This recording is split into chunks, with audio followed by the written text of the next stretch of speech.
when life presents us with the cold, hard truth. We meet so many people in life, some we like right away, others remind us all too well why being alone is the second best thing in the world. However, since nothing in life happens without reason, we can also confidently assume that every interpersonal encounter is meaningful to us in some way. Some acquaintances affect us only fleetingly, but still leave their mark on us. Some friendships are forever. Some relationships are meant for us to discover what we don't want. Many potential relationships fall by the wayside or don't make it past the oft-cited ships passing in the night. The fact is, however, that every person we meet can tell us something about ourselves. They are a mirror of ourselves and can even teach us a thing or two if we let them. Find out why in today's video. If you like our videos, feel free to support us with a thumbs up, subscribe, activate the little bell, and get ready for videos uploaded for you every day.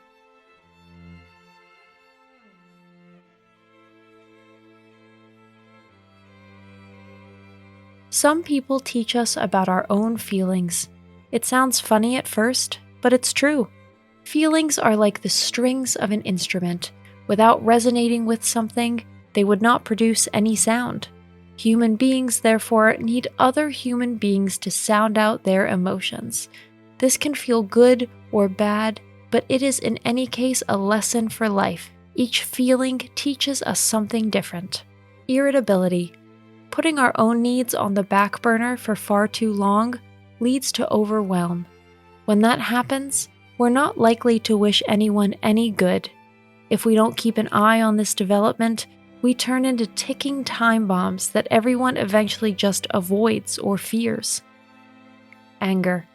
Anger narrows our focus to a knife's edge that takes up all of our thinking and feeling. Anger takes our breath away and fogs our senses equally. We often react irrationally and outside of any social convention. People who make us angry show us our limits and grant us a brief but violent glimpse of the dangerous animal that lies dormant in each and every one of us. When someone says things to us that make us angry, it's often the truth, but we literally don't want to acknowledge it. We react in such an affected way because the person or persons hits the mark with his or her statement. Envy. The green monster lurks in all of us. We all have an Achilles heel where we feel cheated by life and shortchanged by fate. Of course, this is not true.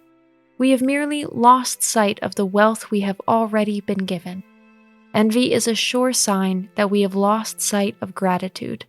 Before we get a lesson in humility from the universe, we should rather be grateful every day for everything that has been given to us so far. Fear. Fear reminds us that not everything can be under our control. We fear it so much because loss of control is difficult for our mind to grasp and panics our emotions. It paralyzes all of our circuits and leaves us in a fog of despair and helplessness. Hate. Hate is a red flag that we should not ignore. How much have we been hurt that we allow powerful hate to enter our innermost being? Only love can counteract this. Only when we can feel it towards ourselves are we able to give it away to others. The Irish poet George Bernard Shaw once wrote, "Hate is closer to love than indifference. We should make the best use of this closeness." Shame. Shame stirs in us when we are reminded of our dark sides and tendencies. People shame us, but not always with words. Sometimes they do it just by being the way we would like to be. However, completely good people are rare and more likely to be found in the circle of saints and spiritual beings than on earth. We can understand shame as a kind of billboard sign that can steer us towards good deeds. We should not have to be ashamed of desires, passions, and needs. Guilt. Guilt reminds us that we alone are responsible for our words and actions, and no one else. It is like a stone in our shoe, constantly calling attention and wanting to be noticed. Living with guilt can wear us down inside.